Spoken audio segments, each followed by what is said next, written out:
I'm a longtime fan of watching discography ranking videos on YouTube, but I wanted to create my own and use my own system that was a little bit different, that allows me to break it down in a slightly different way than a lot of the discography ranking videos would.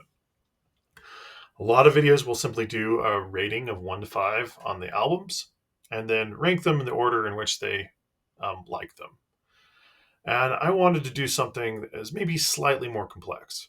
So the Roberts rating system works like this. I realize it might seem egomaniacal to call it after myself, but it is mine, and I'm using it. So we'll go with that. Keep it simple. Roberts ratings. It's alliterative. Anyway, how the system works is that it is on a 1 to 10 basis for the main rating of an album. And you can have albums that you really enjoy, but maybe don't love the individual components quite as much. So that's going to reflect that a little bit in the other parts of the score. But 1 to 10, we're going to have the option to do half points. Then each album, and this is going to get a little trickier when we're talking about prog albums, I have like 2 tracks.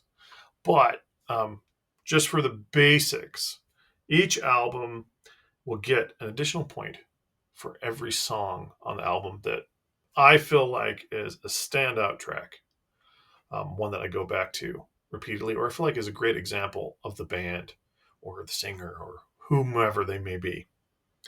Then, if more than 50% of the content is, you know, stellar content or 5 plus songs is probably a standard rating for a lot of that, I'm going to give it an additional point. But if it's more than 10 songs on the album, or 100% of the album, if it's a prog album that only has 2 tracks, I'm going to give it 3 additional points. Then I'm going to average everything together and total it up, and then I can have it sit nicely in the discography of that band. And then I can aptly kind of compare between different discographies if I choose to do so. And there might be some videos that we talk about that too, where things fall in my overall rankings. Where I've become dissatisfied in the past is that well, there are a few different directions that some of this stuff can go. But I've been dissatisfied in not getting a unique number.